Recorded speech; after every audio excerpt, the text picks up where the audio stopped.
അപ്പൊ ജമാഅത്തിന്റെ ഒരുപാട് ആൾക്കാർ വന്നിട്ട് ഹാജി സാഹിബിൽ സംസാരം.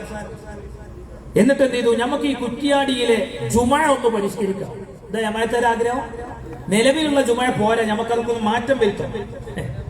അപ്പൊ ഈ ഹാജി സാഹിബ് ചോദിച്ചു, നിങ്ങൾ അതിന് സന്നദ്ധരാണോ? എങ്കിൽ അതിന് ഒരുങ്ങിക്കൊള്ളുക. നിങ്ങൾ റെഡിയാണെങ്കിൽ ഒരുങ്ങിക്കോളി. അകപ്പള്ളി നിറയെ കാലെ കൂട്ടി അനുകൂലികളെ ഇരുത്തിയാൽ നന്ന്. മൂപ്പര് മാറ്റർ പറഞ്ഞു കൊടുക്കുക. അകമ്പള്ളി നമ്മൾ പിടിച്ചടക്കണം. ആദ്യം തന്നെ നമ്മൾ അവിടെ വന്നിരുന്ന് ചെയ്യണം, ഫുള്ളാക്കണം. സംഗതി ഞാൻ നിർവഹിച്ചോളാം, കുത്തുബൊക്കെ ഞാൻ ഓതിക്കോളാം. ഇതായിരുന്നു ഹാജി സാഹിബിന്റെ പ്രതികരണം. ജുമാക്ക് സമയമായി, ഞാൻ പള്ളിയിലുണ്ടാകുന്ന കോലം നോക്കിക്കോളി. നിങ്ങൾ നാട്ടിൽ ഫിത്ന ഉണ്ടാക്കുന്ന കോലം. ജുമാക്ക് സമയമായി, പള്ളി ജനനിബിഡമായി.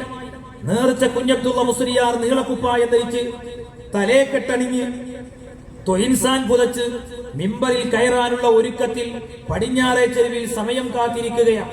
ഇപ്പരാളുടെ സാധാരണ കുത്തുപോതൽ ഇയാൾക്ക് ഇതൊന്നും അറിയില്ലല്ലോ. മൊയ്തീൻ മുസ്ലിയാർ മൂലയിൽ വെച്ച വാള് കയ്യിൽ ഒതുത്ത് കിഴക്കോട്ട് തിരിഞ്ഞ് രണ്ടടി മുന്നോട്ട് വെച്ച് വാള് തലപ്പ് നിലത്തുകുത്തി രണ്ട് കൈയും വാൾപ്പിടിയിൽ ഒന്നിനു മേലെ ഒന്നായി വെച്ച് ഒന്ന് നിവർന്നു നിന്ന് മനാശറ വിളിക്കാൻ ഒരുങ്ങുന്നതേയുള്ളൂ. വല്ലാക്ക വാളെടുത്തിട്ട് ഇങ്ങനെ, വാള് എന്ന മരത്തിന്റെ വാള്, ആ വാളെടുത്തിട്ട് എന്ത് ചെയ്യാണ്?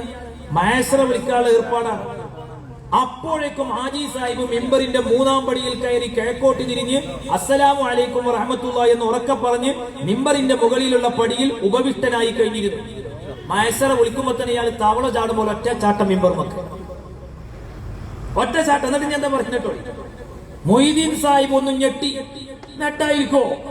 കാരണം എന്താ ഈ സംഭവിച്ചത്? ഒരാളതാ മിമ്പർമക്ക് ചാടിക്കേറിയിരിക്കുന്ന വെള്ളിയാഴ്ച. തിരിഞ്ഞു നോക്കുമ്പോൾ ബാങ്ക് കൊടുക്കുക എന്നൊരു കൽപ്പനയായിരുന്നു. കൊടുക്കണോ ബാങ്ക്? നിങ്ങൾ ആലോചിച്ച് നോക്കണം. ജമാഅത്തെ ഇസ്ലാമി കുറ്റിയാടി ഉണ്ടാക്കിയ തോന്നിയാസാണ്. സദസ് നിശബ്ദം. മുസ്ലിയാർ കുഴപ്പത്തിലാണെന്ന് മനസ്സിലാക്കിയ ഒരാൾ എഴുന്നേറ്റ് മുസ്ലിയാരെ പിടിച്ച് പടിഞ്ഞാറോട്ട് തിരിച്ചു നിർത്തി ബാങ്ക് കൊടുക്കാൻ പറഞ്ഞു. തുടർന്ന് കുറ്റിയാടിയുടെ ചരിത്രത്തിൽ ആദ്യമായി സ്വതന്ത്ര മലയാള ഖുതുബ നടന്നു. നിങ്ങൾ ആലോചിച്ച് നോക്കി. ഇത് കുറ്റിയാടി മാത്രമല്ല, കേരളത്തിൽ ജമാഅത്തെ ഇസ്ലാമിക്ക് പരവതാനി വിരിച്ചിട്ട് അവർക്ക് വളരാനുള്ള മണ്ണ് കിട്ടിക്കഴിഞ്ഞാൽ കേരളത്തിലെ സകല സുന്നി പള്ളികളുടെയും മിമ്പർ അവർ പിരിച്ചെടുക്കും.